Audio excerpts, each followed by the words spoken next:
Hey, what's up, you guys? My name is Josh. Welcome back to another toy review, and today we're here to take a look at the Ultra Hero Series number 4, Ultraman Jack. And so, usually when I do these toy reviews, I always give you guys a little bit of a synopsis as to like who the character is and where they're from.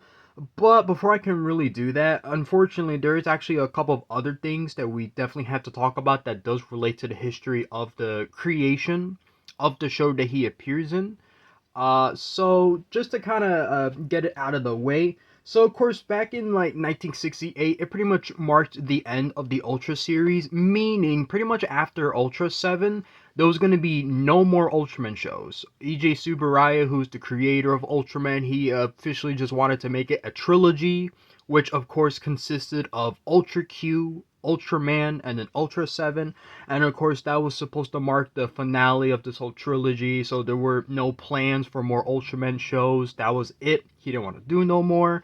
But due to the popularity of the character, and of course, the kaiju genre was booming a lot more than ever, and then of course, there's Godzilla and Gamera in the mix. So of course, it made sense that okay, fine, they'll pitch in another idea. So there was a couple of stuff kind of going on here and there. They had some ideas. They had like one weird one called Mighty Jack, and then another one called Operation Mystery, and a whole bunch of other stuff that was unrelated. But then eventually they would kind of come together to make Return of Ultraman, which is the name of the show that he appears in.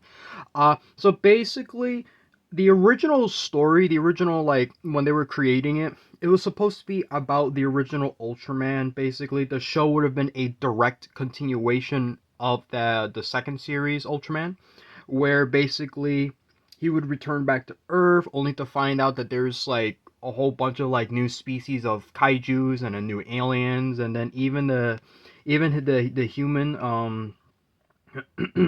Shin Hayata. I can't get used to that.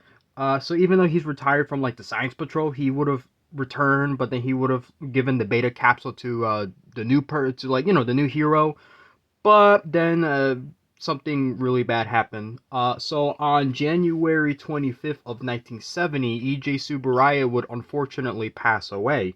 And of course, that would mess up pretty much everything. I mean, it's like pretty much production was halted, everything was just at a standstill. So, of course, it was shocking. He basically died of a heart attack because he had, of course, issues with angina and all that, which is, of course, a heart condition, and he died at the age of 68. So it's really sad to see the harsh reality where he pretty much didn't get to see like how his whole creations kind of like spread. Like, it's unfortunate that this was pretty much like the last project he ever really worked on, and he never really got to see how successful the Ultraman series became, because eventually he actually did pass it on to his son, who would take over. And of course, the story was slightly different from what it was before, but for the most part everything was the same. The story, of course, slightly different. So instead of the original Ultraman returning, now it's a completely brand new Ultraman called Ultraman Jack. But what's funny is that I don't remember this at all. I think for a good portion of the show, they didn't really call him Jack at first because originally they just wanted him to be Ultraman. But eventually that did kind of change out. I guess that was from like Bandai's decision back in those days. So who knows really? So I guess without further ado, let's kind of take a look at the tag. So I'll explain a little bit more of the story as I go on because it is really interesting, but it is kind of unfortunate at the same time. So of course here we have Ultraman Jack. We have a nice little picture here. I don't know if it's my camera. I'm pretty sure it's the tag itself, but the picture they use, it's not great. It's a little bit on the blurry side. So, and I try to research it too. I try to watch some of the episodes, and honestly, I still can't really remember where this episode is from, unfortunately. So I do apologize for that. And then of course we have the inside. It has nothing in it. It just got these random numbers, and of course we got the back of it, of course. And all right, there we go, just to kind of show off a little bit. And of course it says 2013 at the bottom because that's pretty much the year that the figure came out, because this was of course part of the Ultra 500 series, which is of course no longer called the Ultra 500 series. Now it's just simply called the Ultra Sofubi or Ultra Vinyl series. Has a bunch of different names kind of going around. And before I continue, in case you're wondering, Josh, is your setup messed up? Because it looks like he's tilting. And despite how beat up and ruined my whole background is, actually no, unfortunately he is kind of like that. He's slightly warped, which is a bit unfortunate, but at least he's standing, which is good. Because remember, these figures are made of a much more softer vinyl plastic, so it's like obviously they're not really, depending on where you're getting this from, yeah, you're either gonna get him nice and standing or at least slightly messed up in a way. So it is kind of unfortunate that mine's is a bit slanted, but I mean, it is what it is. It doesn't ruin the overall figure because it does look like him for the most part. These figures always kill it when it comes to the sculpts. Of course, I'm just gonna kind of zoom in a little bit on the detailing because it does look pretty much how he does, and you can definitely see how they try to kind of set some differences between this version of Ultraman and of course the original, because they even gave him like gloves. As you can see, they try to basically update the look, and of course he even got boots, which is interesting because obviously I mean, it's kind of sort of still a thing but not exactly. This will be kind of a main staple for a while for most Ultraman designs, as they had like this weird sort of boot-like kind of things, kind of go, like the aesthetic and the design. And of course, we have the bottom of the feet because these figures used to have that weird little gimmick. Well, if you use the Ginga DX, little thingamajiggy, you would pretty much put it here and it will make like some sort of noise. I don't know. That's pretty much been like outdated for quite a while. You don't really see that no more. Bandai mostly focusing on just making cool figures, and that's fine too. The only downside with this figure is that he does have some missing paint on his back. So I'm gonna show you for an example. Some of the silver linings, as you can kind of see here, they don't really continue on his back. They just kind of end. So we're supposed to get more of lining, but like I say, you can see that they didn't really go all the way. You could definitely see a better example down here on his legs. You can see the silver linings where they just kind of stop halfway. It's a bit unfortunate because I feel like it would have at least helped kind of fix up the figure a little bit. Sorry about my setup. But don't let that take away from like his design and how he looks, because I rather have a figure that looks like the character than a figure that's at least size accurate, but then doesn't look too much like how he is. So let me just fix up my setup real quick.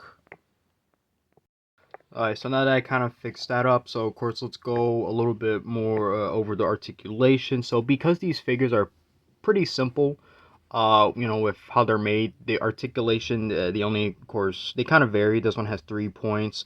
That's pretty much how most Ultra figures have. There has been like, I know like maybe like 1 or 2 occasions where they did have a little bit more, but I don't remember exactly which Ultramans they were. I don't even think it was an Ultraman specifically. I think it was like an ally. I'll definitely remember when we get there. But of course, his arms can go full 360. His waist can move. It's a little bit hard, but it's not going to damage the figure. It won't, because of how the figures are made. It's kind of like separated into 2 different pieces, like 2 or 3 different pieces or so, and they kind of put them together. The only bad part is that obviously if I tear it apart, it's going to be kind of hard to put it back on. I have some instances where like I was able to kind of pop them off, and then I could put them back on no problem, but in other cases not really. Just thought I kind of let you guys know about that. And I guess a little bit more about like the design. That's what I really want to specifically talk about the most, because I know that that was sort of like what they were going for during the original development for the story. So of course the show was supposed to basically take place a couple of decades later. They don't really specify what year exactly, but that's kind of what they were sort of going for, a more futuristic type kind of idea. Of course, the kaijus were like bizarre, but like really crazy. A lot of the monsters that he fought, a lot of people don't mention this, but a lot of his enemies that he does end up fighting in this show, they were like weather based. So I know that there was like, I think like, I forgot his name, Vulcan, Baron, that weird kind of like half like mushroom and like squid creature that could cause tornadoes. This, you know how this goes. They always got those weird, crazy, bizarre kaijus. So of course that's what we love about the Ultra series. And of course, I mean, why not? And of course, the show had about, I want to say, maybe, from the top of my head, maybe 51 episodes. I'm not too sure. This was definitely like a very long show, to say the least. I mean, but we're talking like very long. And actually, you know what? No, I remember now. It was 51 episodes. So, okay. Interesting. And of course, you got the sort of the face, nothing different. You know, maybe slightly different. You know, I keep talking so much about the design, I ain't even about to do the comparison, because this is pretty much towards like the end of the video where I talk about the, you know, the designs and some of the heights and all that. And my camera just went all up dark, so there you go. So of course here he is compared to the OG, and you could kind of get like a sense that, yeah, this is definitely supposed to be like the new generation sort of upgrade. That's basically what it is. I also just noticed that the blue color, like on his heart, not the heart, but that timer thing that he has, it's a darker color, like a darker blue here, and this one's a lighter blue, so that's interesting detailing right there. And then of course we even got like the faces. They're meant to be the same, but they are pretty different slightly, not just because, you know, like sculpt wise and all that, but because there's obviously got to be like a little bit of a slight difference. I think that also has a lot to do with, because even though most of these costumes are supposed to be the same, obviously when they design these costumes and all that, they're not always going to look as 100% accurate. I mean, Godzilla is of course a perfect example where even though he's supposed to look the same for most of his films, he always ends up looking different.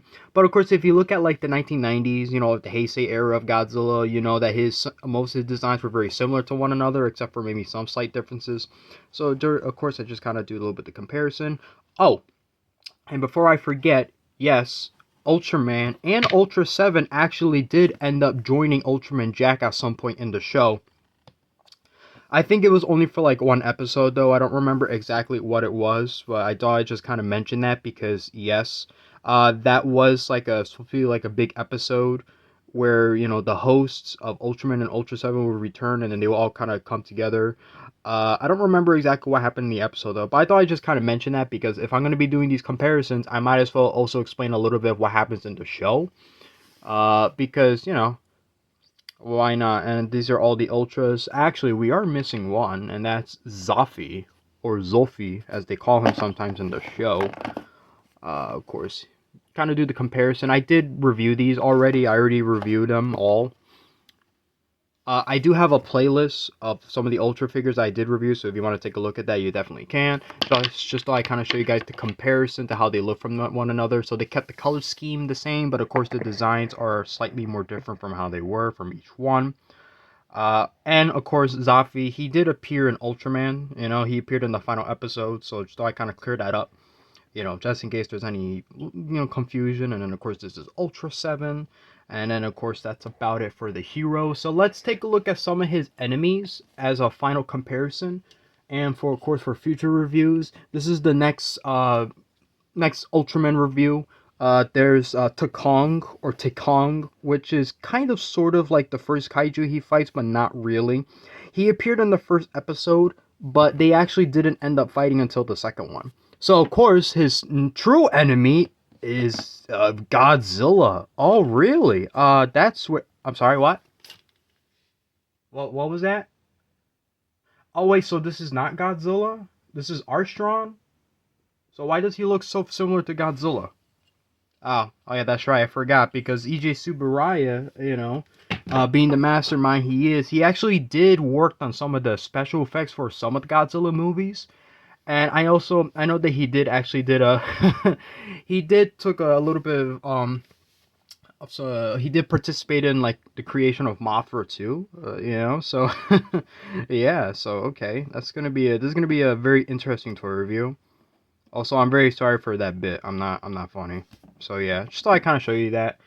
But before I end it here though, I do want to say that the next toy review is actually not going to be an Ultraman figure, but it's actually going to be a Ninja Turtle one, and I already have that uploaded and ready for watch. It's just set up as a premiere.